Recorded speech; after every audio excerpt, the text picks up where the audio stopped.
بەڕێز ئایدن معروف کە ئێستا تۆ لە هەولێری لەگەڵ منی ڕاستەوخۆ سڵاوت لێبێ ئەم کاتت باش. من باسی سوودەکانی هەرێمی کوردستان و سوودەکانی وڵاتی تورکیا و بڵێن وڵاتانی دەوروبەر بە تایبەتیم کرد. پێم باشە بزانین ئێستا پەیوەندی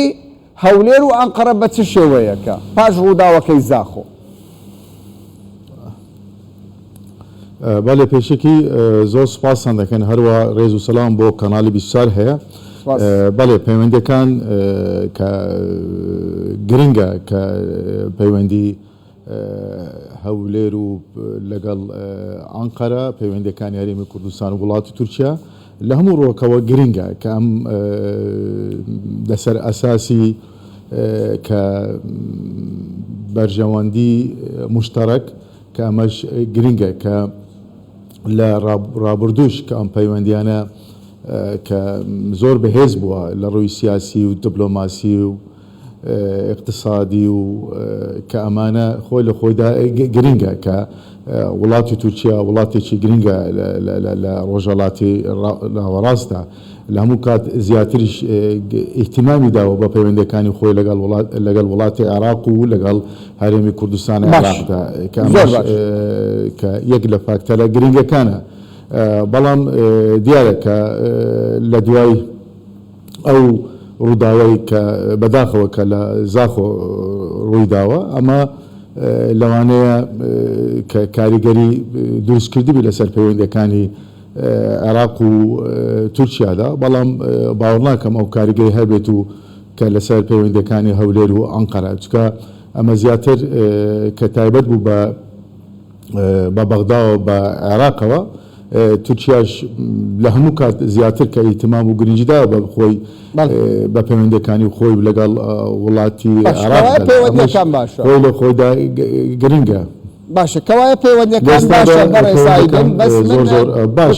باشە بەس من پرسیارم هەبوو سەبارەت بە مەسەلەی ڤیزا کێشەیەکە زۆر جار هاوڵاتیانی هەرێمی کوردستان گلەییمان لێ دەکەن. دەڵێ کاکە بۆچی هاوڵاتیەکی تورکیا دێتە نێو هەرێمی کوردستان 1 دینار نادا بستە بەغدا 1200 دۆلاری ئەمریکی لێ وەردەگرن. ئەم ناچوەن سەر سیاست، تەمەنەوە سیاسەتی حکوومەتی عێراقەوە هەرێمی کوردستانیشە 1200 دۆلاری ئەمریکی پێویستە هاوڵاتیەکی تورکیا ئەگەر بچێتە بەغدا پارەی لێ وەردەگیرێت، بەڵام لە هەرێمی کوردستان دینارێکیان لێ وەرناگرن، لە بەرامبەردا حکوومەتی تورکیا 60 دۆلار بۆ خۆی 75 دۆلارش بۆ کۆمپانیایەک لە هاوڵاتیانی هەرێمی کوردستان وەردەگرێت. ئێوە ڕاتان چێ لەسەر ئەم بابەت؟ یعنی ئەمە کە ئەمە ئەم بابەتە زیاتر تایبەتە بە پەیوەندەکانی زیاتر لەگەڵ پەیوەندەکانی عێراق و وڵاتی تورکیایە کە مەسەلەی ڤیزایە کە ڤیزا کە ئیتفاقا کرێت و کە بەرامبەر کە ئەگەر هاتوو ڤیزا بێ بەرامبەر بوو بەرامبەری کەشی بێ بەرامبەر قبول دەکە و دیارە تا کوێستاش ئەمە گرفتی ڤیزە هەیە لە نێوان هەردوو لایەندا دوو وڵاتە کە ئەمە دەبێت چارەسەر بکرێت و دەبێت ئەم گرفتانە چارەسەر بکرێت و وتم کە ئەمە زیاتر تایبەتە بە شێوازی پەیوەندەکانی کە تایبەت بە ڤیزە و کە ئەمە پەیوەندەکان نێوان عێراق و وڵاتی تورکیایە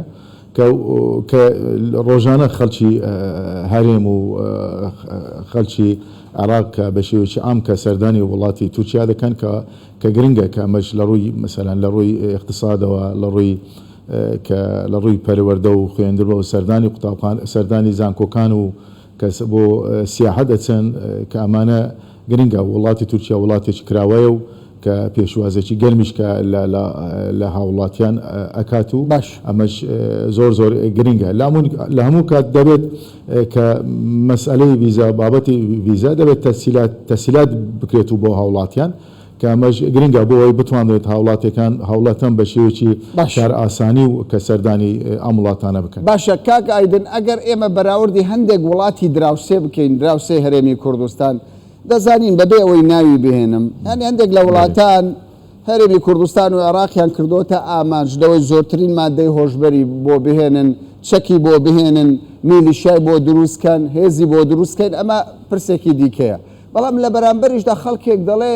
ئەی سوودەکانی وڵاتی تورکیا چێ بۆ نێو هەرێمی کوردستان؟ بەڕێستان هەم ئەندامی مەکتەبی سیاسی بەرەی تورکمانن کەسێکن کە پێگەتان هەیە لە هەرێمی کوردستان لە نێو تورکیا کەسایەتێکی ناسراون سوودەکانی تورکیا چیە بۆ نێو هەرێمی کوردستان؟ من کەوەکو هاوڵاتیەک لە هەرێمی کوردستان عێراقدا بەدڵەوە من حەزەکەم کە پەیوەندیەکانی هەرێمی کوردستان و تورکیا باش بێتەوە چکە هەردوو لە گرنگن بۆ ئێمە لێرەدا کە وڵاتی تورکیا وڵاتێکی گرنگە لە هەموو ڕوەکەوە کە لێستادا سوودی زۆرە کە ئەو شەریکات و ئەو کۆمپانیانن کە سەردانی شارەکانی هەرێمی کوردستانیان کردووە و کە بە شێوەیەکی باش کاریان کردووە لە ڕابردوو لە جوانکردنی کە شارەکانی هەرێمی کوردستاندا کە ئەمە گرنگە لە عینی کاتیشدا کە سەردانی کردنی هاوڵاتیانی هەرێمی کوردستان کە زیاتر ئەم سەردانانە تورکیایان کە تەرجیح کردووە ئەمەش گرنگە کە وتم کە سەردانی زانکۆکەکانی تورکیا و وایە سەردانی باشەکەوایە تۆ دەتەوێت ینی وەکو هاوڵاتێکی هەرێمی کوردستان دەخوازی پەیوەندیەکان بەهێز بێت بەڵام لە هەردوو لە گرنگم بۆ یەکتری تورکیا لە هەموو کات لە هەموو ڕۆکەوە سوودی هەبووە بۆ عێراق و بۆ هەرێمی کوردستان زۆر باشە بەس دڵکیاش بۆ هەرێمی کوردستان گرا خۆزگە زووتر بەشداری لە پرۆگرامەکە بکردبە و پێڕاگەیشتبان پرسیاری کۆتایی من ئەوەیە بەشێک لە هاوڵاتیانی هەرێمی کوردستان کە سەردانی تورکیا دەکەن هەندێک جار لە فڕۆکەخانە هەندێک جار لە بازگەکان لە ڕێگا سەر ئێشیان بۆ دروست دەکرێت تەمەشای موبایلیان دەکەن هەندێک جار ڕەفز وەردەگرنەوە یاری هیچ جارێک جەنابتان تەدەخولتان کردووە لەسەر ئەم پرسە؟ یعنی ئەمانە زیاتر پەیوەستە بە پۆلیس و کە پەیوەستە بە کە ئەمنیەتی ئەم وڵاتە کەمە هەندێک حالەت بووە بەڵام وەکو بە شێوەیەکی زۆر نییە ئەمانە کە پێشترش ئێمە چەندە هەزار قسەمان کردووە و